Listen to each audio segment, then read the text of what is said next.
नमस्कार, सुजान संगोपनमध्ये आपलं स्वागत आहे। यापूर्वी चॅनलवरती आपण बाळाच्या उत्तम वजन वाढीसाठी, बौद्धिक क्षमता वाढण्यासाठी, रोगप्रतिकार शक्ती वाढवण्यासाठी, लहान मुलांना आवडतील, सहज पचतील आणि खाता येतील असे भरपूर सारे चविष्ट रेसिपीज पाहिलेले आहेत। आज आपण 9 ते 24 महिन्याच्या बाळाला देण्यासाठी 2 प्रकारचे चिला पाहणार आहोत। एक आहे अंडा आणि ओट्सचा चिला आणि सफरचंद ओट्सचा चिला। हे चिले अगदी मऊ होतात आणि 9 महिन्याच्या बाळालाही सहज चावून खाता येतील असे होतात। सुजान संगोपन या चॅनलवर आपण आपल्या बाळाच्या सुयोग्य आणि सुदृढ वाढीसाठी उपयुक्त माहिती जाणून घेऊ शकता। त्यामुळे चॅनलला नक्की सबस्क्राइब करा। व्हिडिओ आवडला तर लाईक आणि शेअर करा। चला तर मग आपण रेसिपीला सुरुवात करूया। या ठिकाणी मी हे ओट्स घेतलेले आहेत। ओट्स मी व्यवस्थित भाजून घेणार आहे। भाजून घेतल्यामुळे एकतर हे पचायला हलके होतात आणि व्यवस्थित दळलेही जातात। मंद गॅसवरती आपण हे अगदी 3 ते 4 मिनिट ओट्स थोडेसे भाजून घेऊया आणि भाजून झाल्यानंतर आपण ते मिक्सरला व्यवस्थित बारीक करून त्याची पावडर करून घेऊया। या ओट्स पासून तुम्ही जशी चिला बनवू शकता तसेच त्याची खीर बनवू शकता, उपमा बनवू शकता। त्यामुळे असे ओट्स भाजून त्याची पावडर तयार करून ठेवली तर ती तुम्हाला ऐन वेळेला वापरता येते।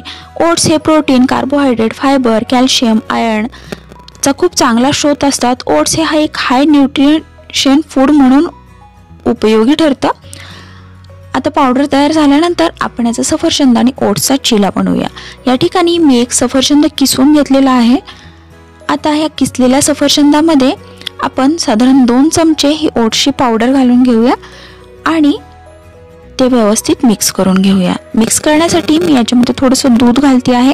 आता याची पौष्टिकता वाढवण्यासाठी तुम्ही याच्यामध्ये ड्रायफ्रूट पावडर घालू शकता किंवा खजूरचे तुकडे घालू शकता किंवा थोडासा गूळ घालू शकता, थोडंसं तूप घालू शकता। त्यामुळे याची एकतर चव वाढेल आणि पौष्टिकता वाढायलाही मदत होईल।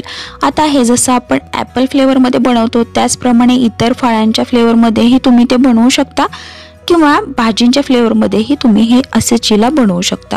आता हे व्यवस्थित मिक्स झाल्यानंतर मी हे तव्यावरती पसरून घेते आणि आपण हे छान 3 ते 4 मिनिट वाफवून घेऊया। 1 वर्षाच्या आतील बाळाला वेगळं मीठ देता येत नाही किंवा साखर देता येत नाही, तर अशा वेळी मुलांना देण्यासाठी हे असे पदार्थ खूप पौष्टिक ठरतात। आपण पाहू शकतो हा व्यवस्थित भाजला गेलेला आहे आणि अगदी मऊ झालेला आहे आणि 1-2 दात असणाऱ्या बाळालाही हा चावून खाता येईल असा आहे। आता दुसरा बनवतो आहे आपण अंड्याचा आणि ओट्सचा चिला। या ठिकाणी मी एक अंड घेतलेला आहे आणि त्याच्यामध्ये मी काही मसाले घालून घेतलेले आहेत। त्याच्यामध्ये मी घातलेले आहे धणे जिरे पूड, हळद आणि मीठ। बाळ जर 1 वर्षाच्या आतील असेल तर फक्त अंड्यातील पिवळा बलक घ्या आणि मीठ न घालता तुम्ही असं याचे एक छान मिश्रण करून घ्या। त्यानंतर मी याच्यामध्ये ओट्सची पावडर घातलेली आहे आणि आता आपण हे मिक्स करून घेऊया।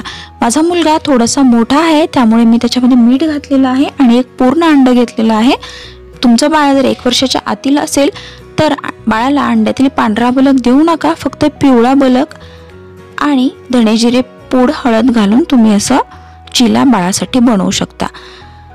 आता मी पॅनला थोडंसं ग्रीसिंग करून घेतलेलं आहे तेलाचं आणि अगदी 2 ते 2 मिनिट फक्त आपण हा व्यवस्थित शेकून घेऊया।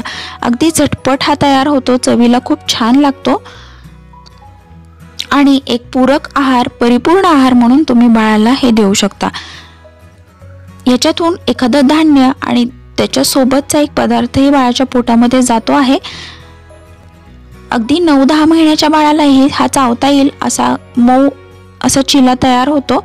त्यामुळे असे चिला तयार करून तुम्ही बाळाला देऊ शकता। बाळाला चावून खाण्याची सवय लागण्यासाठीही हा एक खूप चांगला पदार्थ आहे।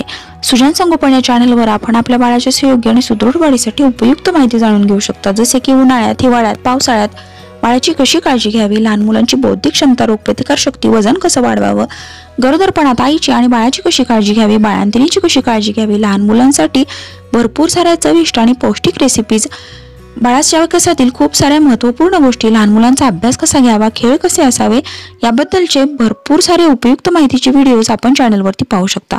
त्यामुळे सबस्क्राइब करा, लाईक करा, शेअर करा। थँक्यू।